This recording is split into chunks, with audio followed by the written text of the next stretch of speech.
motherfuckers. How is it going, my shopping squad? My name is Wanzi Bennett, and welcome to week 4 of the Eon World Trophy. Now, unfortunately, week 3 we did have to forfeit. Basically, work has been kicking my arse recently. I've been being forced to do overtime that I am not being paid for.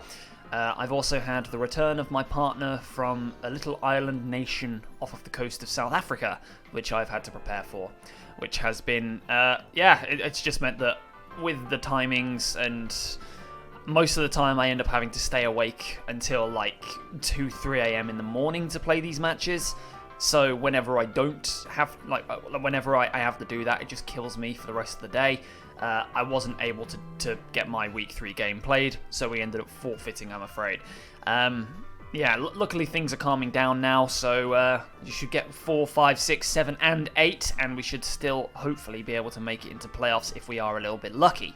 Speaking of being lucky, let's hope that we can get some nice hacks in this game. Now, this is week 4 versus TheNerdySteve, who is a streamer slash YouTuber that I've watched a couple of videos of before I even heard of him, before I even joined the league. I'd watched a couple of his things. I know he's in the hideout with my man Sir Hawker. So he's a very, very cool dude. Check him down in the description below if you want to go and check out his stuff. But yes, we are versus TheNerdySteve and his Rhode Island Regis. Now, as you can see, this one's going to be a little bit different. Normally, I would do a live comm of these games, but I had to play last night at, I think, 11:30 at night, and my partner had gone to sleep, and I didn't particularly want to wake her up by, screaming and doing a really loud live comm. So this one's going to have to be post-com. I will try my hardest to make sure that I can keep up with what's going on. I may use the rewind feature in order to skip back to turns, just so I can have some time to talk, but we'll give it a go. And yeah, we're going to have to do post-com on this one. So, the team that he's brought is Mega Manectric, Landorus, Crobat, Primarina, Umbreon, and Kyurem. And the team that we have brought is a mishmash of sets that I've brought from previous weeks. Basically, I've brought very similar sets to Pokemon that I brought in previous weeks with a few subtle differences, because I felt that the best way for me to win this game was to go and have 1 or 2 wall breakers in the form of Life Orb Mienshao, Life Orb Salazzle, with a couple of utility mons in Zapdos and Goodra, and then bring my Milotic in order to try and deal with Landorus and possibly the Kyurem, and then bring a Crocodile, which was Scarfed, in order to outspeed his offense and possibly give me a win condition if I can chip him down enough and get rid of his flyers. So I really needed to rely on big hits from Mienshao here, big hits from Salazzle, big hits from Zapdos, and just being able to keep momentum and hope that I can kind of outmaneuver his play, because his Volt Turn core of Mega Manectric and Landorus is ridiculous. That is going to win him games on its own, so I have to be ever so careful not to allow him to just get a load of momentum that way. So Crocodile has to come in, regardless of a Signal Beam, on Mega Manectric every single time in order to stop that Volt Switch from doing massive damage to me. So if Mega Manectric is in on a favourable matchup, I am in trouble regardless. So yeah, we're going to struggle in that sense. The set that we have gone with though is Life Orb, Mienshao, and Salazzle. Mienshao's set is Fake Out, High Jump Kick, U-Turn, and Knockoff. Salazzle's being Flame Charge, 3 attacks with Fire Blast, Sludge Wave, and Dragon Pulse. Dragon Pulse to hit the Kyurem, and Stabs to hit everything else.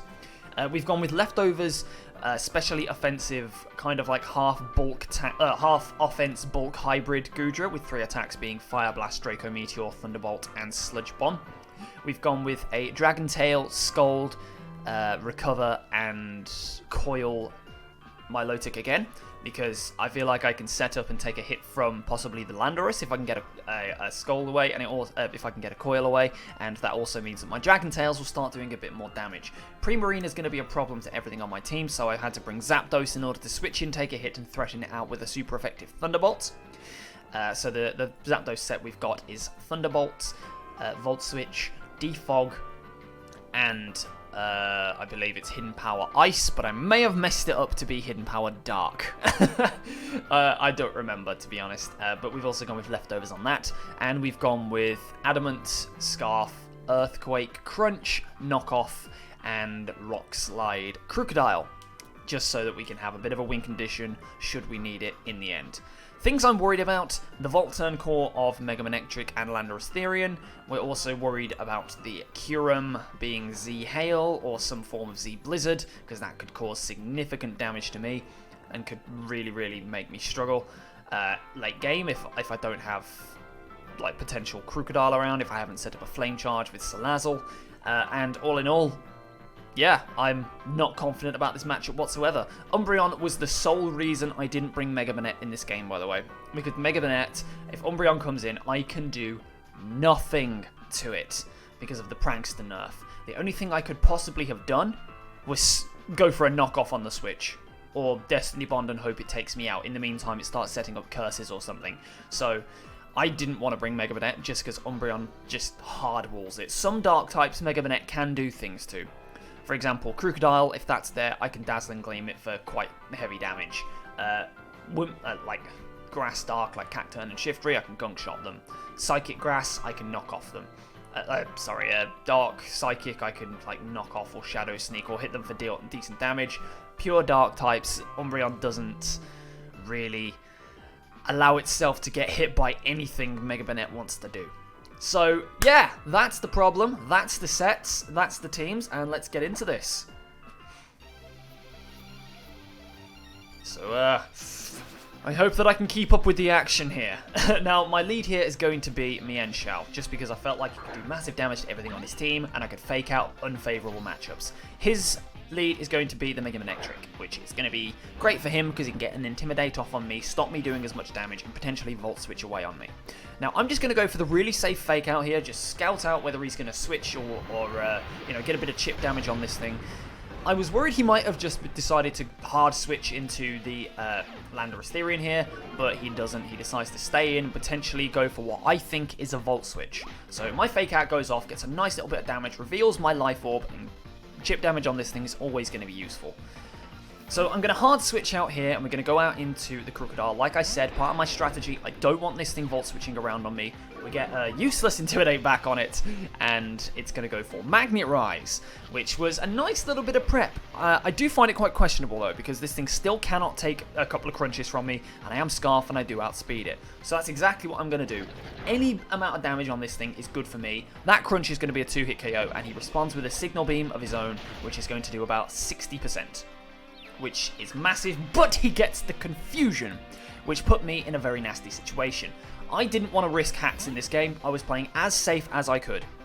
So I'm going to switch out here into the Zapdos, just thinking he's going to go for a Volt Switch or something. Thinking I've got really nothing that I want to take this.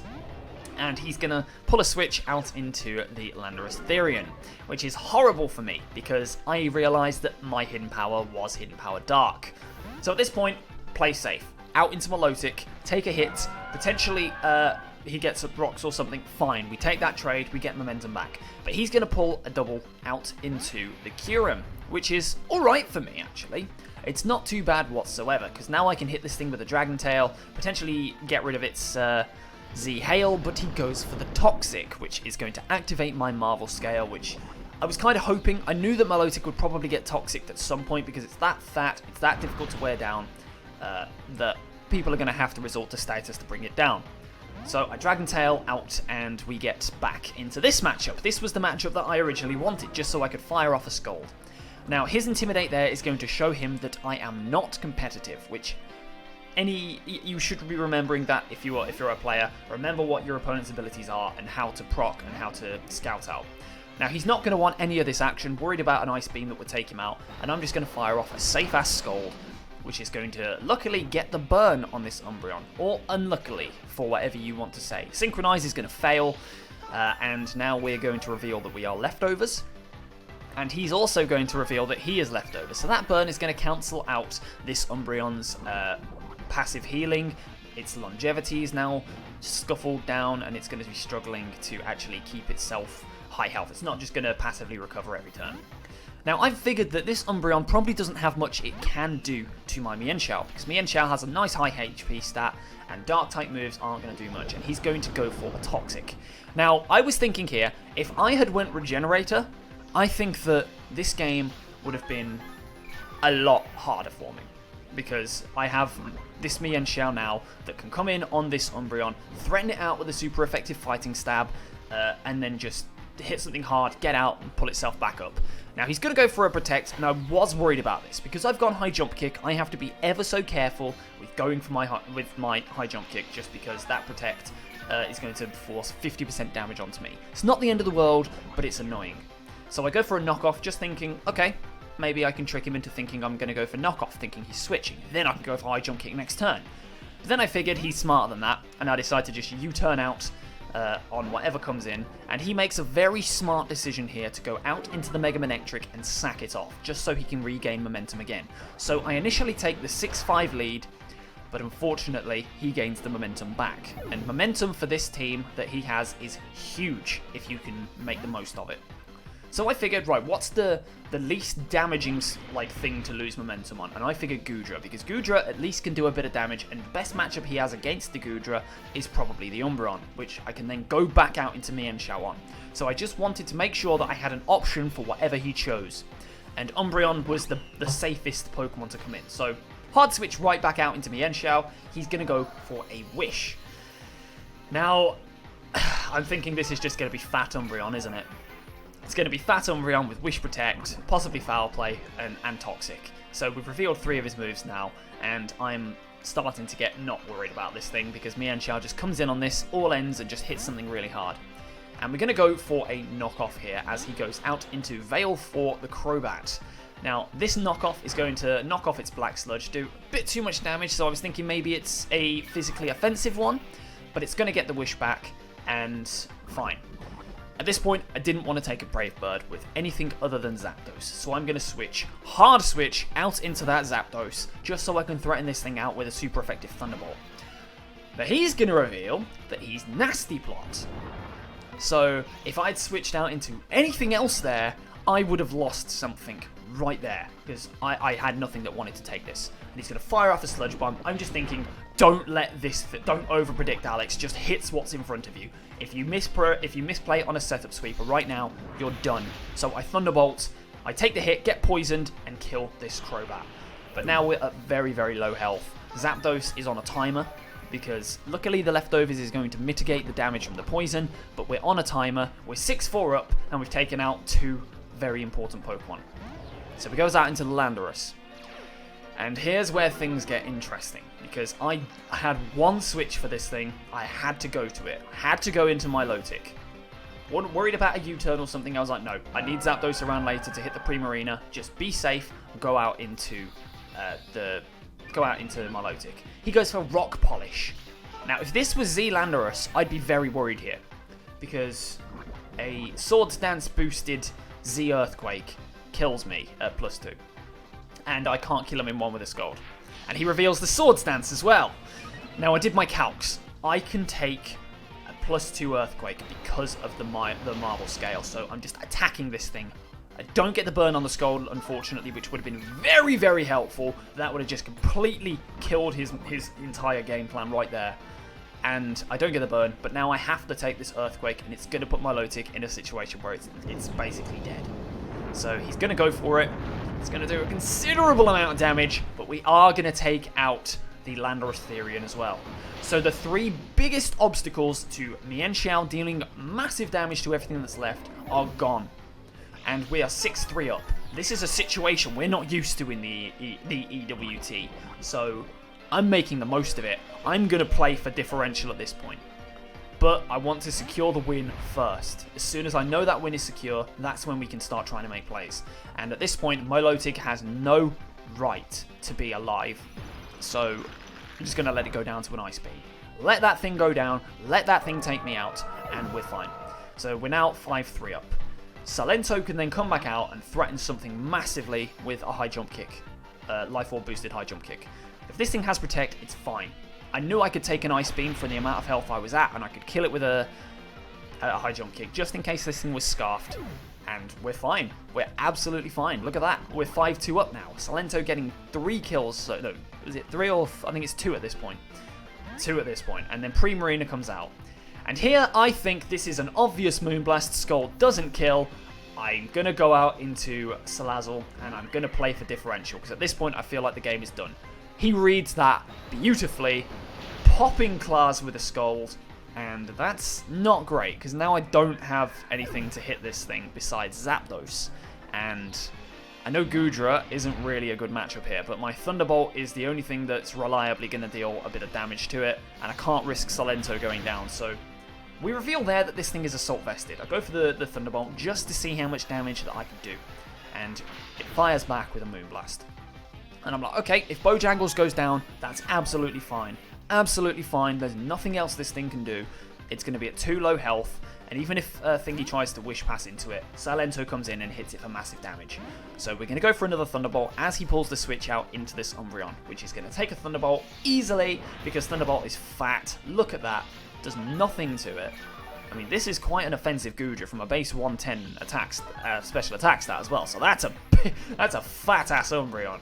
And that's coming from Goodra, which literally has a fat ass. So at this point, we're switching out. We're going straight out into Salento. Every time that Umbreon is in, we're going out into Salento. That's the rules, that's the law. I didn't make it myself. So Foul Play comes out and does about 30 damage. So that's easy. That's easy street. And we know that we can just threaten this thing out. I'm going to go for, I believe, a U-turn here. Or is it a knockoff? I think it's one of the two. I'm not going for high jump kick yet. Yeah, we go for U-turn. He reads that quite well and stays in. They know he can live that U-turn. We get out, get some regenerator health back, because obviously we don't want to keep Salento in for too long at a time. And we're going to go out into the Krookodile. And we're going to get that Intimidate boost, which is fine. It's absolutely nothing. And the Wish comes out. And now next turn, I know he has to protect. There's literally no point in him like just giving up now and letting the Umbreon go down, because he can still do some things. If I was clever here, I would stay in and just Earthquake regardless and just whittle this thing down for Salento to come in later. But instead I switch back out into Salento and just think, right, we can threaten everything with a massive high jump kick. He goes for the Protect, and now he gets his Wish back, and we're in this situation again. Salento threatens this thing to high hell. I'm worried about high jump kicking on a Protect, and we're slowly getting whittled down. So I think, you know what? I want to turn the tides here. I want to hit this thing with a knockoff. So I do. I luckily, well, or unluckily, knock off on his non-protect turn as he goes for a foul play to try and chip me down a bit. And now he's going to start getting passively whittled down by the burn, which means that's great. This thing's now finally on a timer. Pretty long timer, but a timer. It can't just recklessly go for attacks. So I go for the U-turn and actually kill it. I expected him to protect there. I expected him to go for a protect or switch out into the Primarina, so U-turn was my play because I knew it killed, and we're fine. We now have a situation where it's 4-on-1. Zapdos, I know, probably isn't going to kill this Primarina, but it's going to put it in a position where whatever I have left can finish it off. So Zapdos is valiantly going to Thunderbolt this Primarina. Assault Vest is probably going to make the Primarina survive, so we have to go for this Thunderbolt. We do so. Zap! And it's not quite enough. It's not quite enough. Assault Vest comes in clutch, allowing this Primarina here to take a hit. And that is going to, luckily, be it. Because now Salento is going to come in and finish off this Primarina for a 3-0 victory. Finishing it off with the same turn, the same move that started the battle on the first turn, Fake Out. That move is now going to end the match. So it all comes full circle, and we claim our first win of the season against the TheNerdySteve and his Rhode Island Regis, I think it is. Rhode Island Regis. I forget team names so easily. I can never remember them. Either way, we're going to take a 3-0 victory against TheNerdySteve, and that is going to put us at 1-3 for the season, which is not a great record to be at after 4 games, but we've stopped the rot. We've managed to pick up a win, and we've managed to do it quite carefully as well. I didn't have to make massive ballsy predictions either. All I did really was just hit what was in front of me when I had the chance to, which was fantastic. I'm very, very happy with this result. His team was very scary. It was probably the one team out of all of them this season I thought I had no chance against just because of the threat of Landorus and Mega Manectric together. But somehow we've done it, and it's put me back in the season. So yeah, thank you very much to TheNerdySteve for being my opponent. He's a gentleman and a sir. Makes very, very good Twitch streams. Very, very good YouTuber himself. And yeah, that's going to be it for this week. So we're going to take the win, and we're going to come back next week for week 5, and we're going to put in a very, very strong showing again, hopefully. So thank you very much for watching, my dudes. I hope you have enjoyed this. If you have, go and check out my opponent. He's a lovely guy. And while you're doing that, have yourselves a lovely day. Be kind to each other, and have a nice life. So, see you later, guys, and bye-bye. I will never dab again. I'm so sorry.